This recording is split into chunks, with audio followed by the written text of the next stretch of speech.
Hi friends, ముందు వీడియోలో మనము డాక్యుమెంట్స్ ఏమేమి కావాలి, స్టెప్ బై స్టెప్ ఏంది, వర్క్ ప్రపోజల్ నుంచి వర్క్ ఎగ్జిక్యూషన్ వరకు అనేది మనం చూసాము. తర్వాత వీటిలో ఏంటంటే మనకి ఏమన్నా special grants like MPP grants కానీ లేదంటే జెడ్పీ గ్రాంట్ అవి చూసాము. జీపీకి వచ్చేసరికి ఎలా ఉంటుందంటే అది మనం ఒకసారి చూద్దాం. జీపీకి అగ్రిమెంట్ అవన్నీ అవసరం లేదు కదా. అంటే ఫస్ట్ రెజల్యూషన్ అనేది పాస్ చేసుకోవాలి. Resolution okay. దాని తర్వాత ఈ రెజల్యూషన్ తీసుకొని వెళ్ళేసి detailed estimate okay, detailed estimate వేసి తర్వాత టెక్నికల్ శాంక్షన్ తీసుకుంటాం.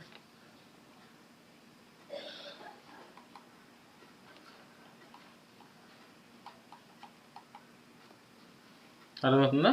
సో తర్వాత టెక్నికల్ శాంక్షన్ అయిపోయిన తర్వాత ఇంక వర్క్ స్టార్ట్ చేసుకోవచ్చు అనమాట. అంటే జీపీ వర్క్స్కి ఏటికి కూడా అగ్రిమెంట్ అనేది ఉండదు. ఇక్కడ ఎగ్జిక్యూషన్ అనేది సర్పంచ్ ద్వారా జరుగుతుంది అనమాట. ఎప్పుడైతే ఎంపీపీ గ్రాంట్స్ జీపీవి మన జీపీ అంటే మన జీపీకి సంబంధించిన గ్రాంట్ కాకుండా అదర్ గ్రాంట్స్ ఇచ్చినప్పుడు ఏంటంటే మనం ఖచ్చితంగా అగ్రిమెంట్ అనేది చేసుకోవాల్సి ఉంది. తర్వాత వర్క్ ఎవరు చేస్తున్నారు అనే ప్రొసీడింగ్స్ కానీ అవన్నీ తీసుకోవాల్సి ఉంటుంది అనమాట. జీపీ వర్క్స్కి డైరెక్ట్గా రెజల్యూషన్ డీటెయిల్డ్ ఎస్టిమేట్ తీసుకెళ్తే టెక్నికల్ శాంక్షన్ చేయించుకోవచ్చు. తర్వాత నిన్న మనం లైన్ ఎస్టిమేట్ డీటెయిల్డ్ ఎస్టిమేట్ గురించి చూసాం కదా. సో మనకి ఈ వీడియోలో మెయిన్గా వచ్చేసి లైన్ ఎస్టిమేట్ అంటే ఏంటి, డీటెయిల్డ్ ఎస్టిమేట్ అంటే ఏంటి ఆల్రెడీ మనము నిన్న చెప్పుకున్నాం కదా. లైన్ ఎస్టిమేట్ అంటే ఇది ఎప్పుడు ఇచ్చేస్తారు, వర్క్ ప్రపోజల్. ఇది వర్క్ శాంక్షన్ అయిన తర్వాత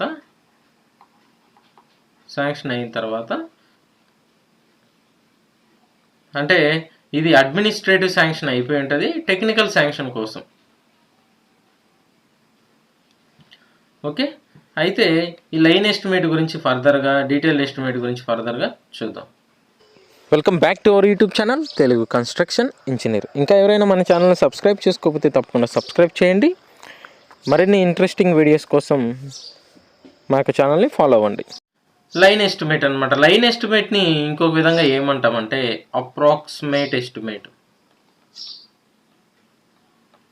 ఓకే, అప్రాక్సిమేట్ ఎస్టిమేట్. ఇంకొక విధంగా రఫ్ ఎస్టిమేట్, ఇంకొక విధంగా ప్రిలిమినరీ ఎస్టిమేట్.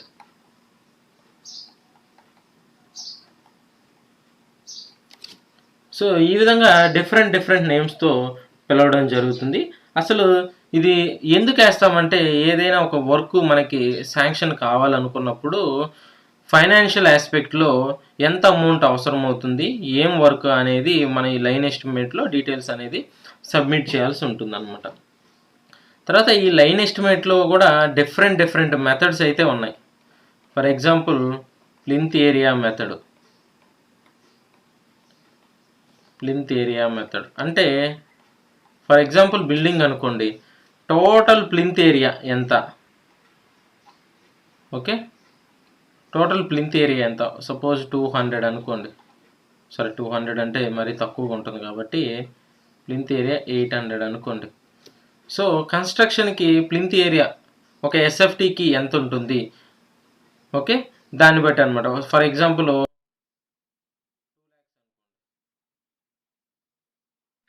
పెయింటింగ్కి ఎంత టోటల్, ఓకే, తర్వాత డోర్స్కి ఎంత, తర్వాత ఎలక్ట్రిఫికేషన్కి ఎంత, టోటల్ అనమాట. టోటల్ అమౌంట్ అనేది వేయడం జరుగుతుంది. అలా కాకుండా ఇప్పుడు జనరల్గా మనం లైన్ ఎస్టిమేట్ ఎలా వేస్తామంటే అనేది కూడా ఇప్పుడు మనం చూద్దాం. సో ఇప్పుడు లైన్ ఎస్టిమేట్లో అసలు మెయిన్గా ఏమేమి ఉంటాయంటే ఫస్ట్ కవర్ పేజ్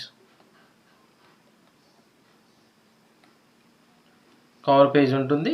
తర్వాత స్పెసిఫికేషన్ రిపోర్ట్, కంపల్సరీగా ఇది ఇంపార్టెంట్, స్పెసిఫికేషన్ రిపోర్ట్. సో కొంతమంది షార్ట్కట్లో ఎస్ఆర్ అంటారు.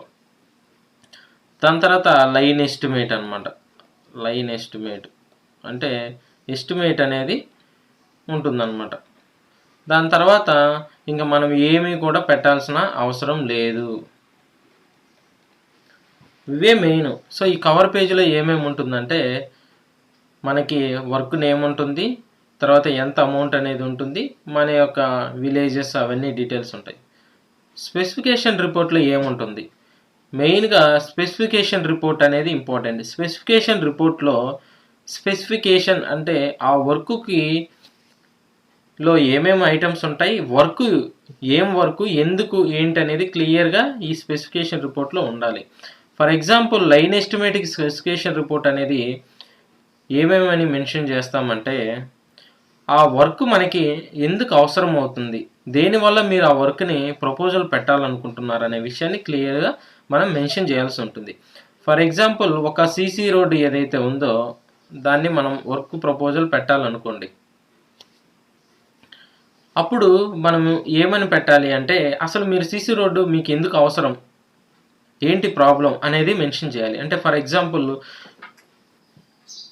సో పలానా హౌస్ నుంచి పలానా హౌస్ వరకు మొత్తం రోడ్డు కూడా మట్టి రోడ్డు ఉంది, వర్షాకాలంలో గుంతలు పడిపోయి అక్కడ తిరిగే వాళ్ళకి కానీ లేదన్నా బైక్లో వెళ్ళే వాళ్ళకి కానీ ఇబ్బందిగా ఉంది, కాబట్టి మాకు ఇక్కడ సీసీ రోడ్డు విలేజర్స్ ఓకే అదేవిధంగా సర్పంచ్ రిక్వెస్ట్గా పలానా డిపార్ట్మెంట్ వాళ్ళని గ్రాంట్ కావాలని అడుగుతున్నారు అనేది మెన్షన్ చేయాలి. దాని తర్వాత ఏమేమి ప్రొవిజన్స్ ఉన్నాయి అంటే ఆ ఎస్టిమేట్లో ఏమేమి ప్రొవిజన్స్ పెడుతున్నాం అనేది వరుసగా మెన్షన్ చేయాలి. ఫర్ ఎగ్జాంపుల్ సీసీ రోడ్ అనుకోండి, earth work, sand filling, okay దాని తర్వాత సీసీ పేవ్మెంటు, దాని తర్వాత షోల్డర్స్. సో ఇవన్నీ మెన్షన్ చేయాలి. దాని తర్వాత మనం యూజ్ చేసే రేట్స్ ఏఎస్ఎస్ఆర్ అనేది మెన్షన్ చేయాలి. ఎస్ఎస్ఆర్ 2024-25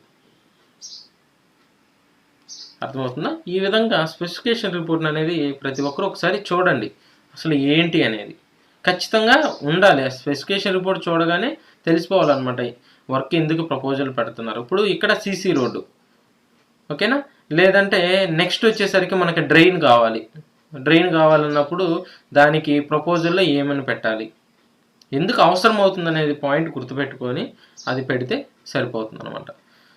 ఓకే అది దాని తర్వాత ఎస్టిమేట్లో మనము మీకు చెప్పాను కదా ప్లింత్ ఏరియా మెథడు, తర్వాత క్యూబికల్ కంటెంట్ మెథడ్, ఇట్లా రకరకాలుగా ఉంటాయి. మనం జనరల్గా ఏంటంటే ఫర్ ఎగ్జాంపుల్ ఎర్త్ వర్క్ అనుకోండి, earth work for excavation with an initial lead and lift అని సంథింగ్ ఏదో ఒకటి మనం వేస్తాం కదా, అప్పుడు 1x1 ఎన్ని meters, 300 meters, 3 meters width, earth work excavation కాబట్టి 0.10. తర్వాత దాని యొక్క క్వాంటిటీ డైరెక్ట్గా రేట్ అనేది వేస్తాం, కానీ ఆ రేట్ ఎలా వచ్చింది ఏంటనేది మనం చూపించాల్సిన అవసరం లేదు. ఓకే అంటే ఫర్ ఎగ్జాంపుల్ డీటెయిల్డ్ ఎస్టిమేట్లోనే షార్ట్ ఫామే లైన్ ఎస్టిమేట్ అని మనం అనుకోవచ్చు. సో ఇది లైన్ ఎస్టిమేట్కి సంబంధించి ఈ విధంగా వేసి మనం పంపిస్తే వాళ్ళు వర్క్ శాంక్షన్ అడ్మినిస్ట్రేటివ్ శాంక్షన్ ఇస్తే దాని తర్వాత మనం టెక్నికల్ శాంక్షన్ చేయించుకోవాలి. సో టెక్నికల్ శాంక్షన్ చేయాలి అంటే డీటెయిల్డ్ ఎస్టిమేట్ వేయాలి. సో మనం డీటెయిల్డ్ ఎస్టిమేట్లోకి వెళ్తే డీటెయిల్డ్ ఎస్టిమేట్లో మనకి కవర్ పేజ్, తర్వాత స్పెసిఫికేషన్ రిపోర్టు ఎస్ఆర్, దాని తర్వాత ఎస్టిమేటు డీటెయిల్డ్ ఎస్టిమేట్ అనేది ఉంటుంది. దాని తర్వాత మనకి లీడు ఒకవేళ అవసరమయ్యి లీడ్ కావాలి అంటే, దాని తర్వాత డేటా, దాని తర్వాత ఇప్పుడు ఎన్ఆర్జీస్ అలాంటివి అయితే జిఎస్టీ వర్క్ షీట్ ఉండాలి. ఓకే తర్వాత సీసీ రోడ్స్ అయితే సేనరైజ్ ఛార్జెస్ షీట్ అనేది కూడా ఉండాలి.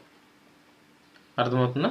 సో ఈ విధంగా అనేది మనకు అవసరమైన దాన్ని బట్టి ప్రతిదీ కూడా డీటెయిల్డ్గా ఇండివిజువల్గా మెన్షన్ చేయాలన్నమాట. సో ఈ ఎస్టిమేట్లోనే మనకి కొన్ని సబ్ ఎస్టిమేట్లు ఉంటాయి, సబ్ ఎస్టిమేట్స్ కూడా ఉంటాయి. ఓకే సబ్ ఎస్టిమేట్స్ అన్నీ ఉన్నాయి. మనం ఏం చేస్తామంటే ఫ్రంట్ పేజీలో జనరల్ అబ్స్ట్రాక్ట్ అని పెట్టి సబ్ ఎస్టిమేట్స్ అన్నీ ఒక చోటకి తీసుకొని వచ్చేసి సమ్మరీ చేస్తాం అన్నమాట. సో అది సో ఇప్పుడు మనము కవర్ పేజ్లో ఏముంటుంది అనేది ఒకసారి చూద్దాం. కవర్ పేజ్లో వర్క్ నేమ్ ఉంటుంది, గ్రాంట్ ఉంటుంది, తర్వాత ఎంత అమౌంట్ అనేది ఉంటుంది. సో స్పెసిఫికేషన్ రిపోర్ట్లో ఏముంటుందంటే మనకి proceeding number, MPP grant, ZP grant, other grants అయితే జీపీది అయితే అడ్మినిస్ట్రేటివ్ శాంక్షన్ నెంబర్ అనేది ఇస్తాము. ఏ డేట్లో అడ్మినిస్ట్రేటివ్ శాంక్షన్ అనేది మనకి ఇచ్చారు, ఎవరు ఇచ్చారు అనేది మెన్షన్ చేస్తాం. దాని తర్వాత స్పెసిఫికేషన్ రిపోర్ట్లో మనము లైన్ ఎస్టిమేట్లో అనుకున్నట్టుగా అన్ని ప్రొవిజన్స్, ఏమేమి ప్రొవిజన్స్ అనేది మనం పెట్టామో అన్నీ కూడా మెన్షన్ చేయాలి. అదేవిధంగా ఎస్ఎస్ఆర్ రేట్స్ ఏమి యూజ్ చేసాము, ఏ ఇయర్ ఎస్ఎస్ఆర్ రేట్స్ యూజ్ చేసాము, జిఎస్టీ ఎంత, న్యాక్ ఎంత, క్యూసీ ఎంత, అంటే ఏమేమి ప్రొవిజన్స్ పెడుతున్నాం అనేది కూడా మెన్షన్ చేయాలి. దాని తర్వాత ఎస్టిమేట్ అనమాట. సో ఎస్టిమేట్లోకి వచ్చేసరికి మనకి ఎలా ఉంటుందంటే,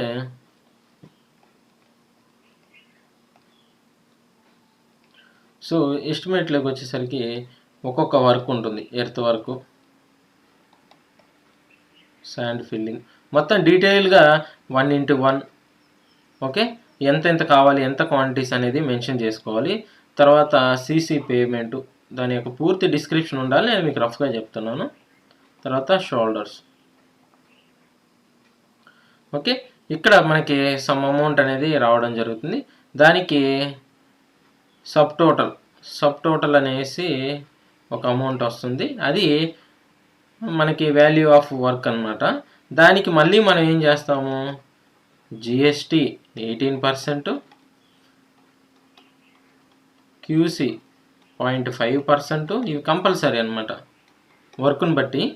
తర్వాత న్యాక్ 0.1%, సేండ్రైజ్ ఛార్జెస్ ఉంటాయి, సేండ్రైజ్ ఛార్జెస్. తర్వాత అన్ఫోర్సీన్ ఐటమ్, తర్వాత గ్రాండ్ టోటల్. అర్థమవుతుందా? ఈ విధంగా ఎస్టిమేట్ అనేది మనం ప్రిపేర్ చేయాలి. తర్వాత ఈ జిఎస్టీ 18% వస్తే డైరెక్ట్ ఓకే. ఇక్కడ సేండ్రైజ్ ఛార్జెస్ ఉంది కదా, ఈ సేండ్రైజ్ ఛార్జెస్ క్యాలిక్యులేషన్ కూడా మనము ఇందాక అనుకున్నట్టు టేబుల్స్లో మనకి సపరేట్గా ఉండాలన్నమాట. దాని తర్వాత మనం ఏ వర్క్ అయితే చేస్తున్నామో ఆ వర్క్కు సంబంధించిన డీటెయిల్స్ కూడా మెన్షన్ చేయాలి. అంటే డేటా, ఏమేమి ఐటమ్స్ ఉన్నాయి దాని యొక్క డేటా. తర్వాత లీడ్ స్టేట్మెంట్ అనేది కంపల్సరీ, అంటే ఎంత డిస్టెన్స్ నుంచి మెటీరియల్ అనేది సప్లై చేస్తాం. ఫర్ ఎగ్జాంపుల్ శాండ్ కానీ అగ్రిగేట్స్ కానీ ఎక్కడి నుంచి తెస్తున్నారు, ఇనిషియల్ కాస్ట్ ఎంత, ఫైనల్ కాస్ట్ ఎంత. సో ఈ విధంగా అనేది మొత్తం డీటెయిల్డ్ ఎస్టిమేట్లో ఇవన్నీ కూడా ఇంక్లూడ్ అయ్యి ఉంటాయన్నమాట. ఇప్పుడు మనకేంటంటే డీటెయిల్డ్ ఎస్టిమేట్ని మనం ఇంకొక విధంగా ఏమంటామంటే, డీటెయిల్డ్ ఎస్టిమేట్ని ఒరిజినల్ ఎస్టిమేట్ అంటాం. Okay, original estimate. ఇప్పుడు మీకు లైన్ ఎస్టిమేట్, డీటెయిల్డ్ ఎస్టిమేట్లు ఏమేమి ఉంటాయి అనేది అర్థమైంది కదా. తర్వాత ఇప్పుడు మీరందరూ కూడా ఒక పాయింట్ అనేది మీకు ఐడియా ఉంటే ఒకసారి చెప్పండి. ఇప్పుడు మనము డీటెయిల్డ్ ఎస్టిమేట్ తీసుకొని అగ్రిమెంట్ చేసుకుంటాం కదా. ఫర్ ఎగ్జాంపుల్ ఒక సీసీ రోడ్ వర్క్ ఏదైతే ఉందో, ఈ సీసీ రోడ్ వర్క్ అనేది డీటెయిల్డ్ ఎస్టిమేట్, శాంక్షన్ అన్నీ అయిపోయినాయి, అగ్రిమెంట్ అన్నీ అయిపోయినాయి. ఇప్పుడు సీసీ పేమెంట్ ఏదైతే ఉందో, CC payment quantity 50 cubic metre అనేది as per original agreement OA 50 cubic metre వచ్చింది. కానీ యాజ్ పర్ ఎంబుక్ రికార్డింగ్లో మనకి 54 క్యూబిక్ మీటర్ వచ్చింది. సో ఇలా వచ్చినప్పుడు మనకి పేమెంట్ అనేది ఎన్ని క్యూబిక్ మీటర్ ఇస్తారనేది మీకు ఎవరికైనా తెలిస్తే కింద కామెంట్ బాక్స్లో కామెంట్ చేయండి. అదేవిధంగా వర్కింగ్ ఎస్టిమేట్ ఎప్పుడు వేస్తాము, వర్క్ డన్ ఎస్టిమేట్ ఎప్పుడు వేస్తాము అనేది కూడా మనము నెక్స్ట్ ఫర్దర్ వీడియోస్లో మనం చూడబోతున్నాం అనమాట. ఓకే, వర్కింగ్ ఎస్టిమేట్కి సంబంధించి, అదేవిధంగా వర్క్ డన్ ఎస్టిమేట్కి సంబంధించి డీటెయిల్స్ అయితే చూస్తాము. మీకు ఎవరికైనా working estimate, work done estimate కానీ మీకు డిఫరెన్స్ కానీ వన్ వర్డ్లో తెలిస్తే కింద కామెంట్ బాక్స్లో కామెంట్ చేయండి. నేను ఏదైతే ఇప్పుడు మిమ్మల్ని క్వశ్చన్ అడిగానో అది కూడా కంపల్సరీగా ఆన్సర్ చేయండి. సో అది ఎందుకు చెప్పాను అనేది నెక్స్ట్ ఫర్దర్ వీడియోలో మీకు అర్థమవుతుంది. వీడియో కానీ నచ్చితే లైక్ చేయండి, షేర్ చేయండి. మన యొక్క ఇంజనీరింగ్ అసిస్టెంట్ ఫ్రెండ్స్ అందరికి కూడా ఈ వీడియో హెల్ప్ అవుతుందని నేను అనుకుంటున్నాను. Thanks for watching. Have a nice day.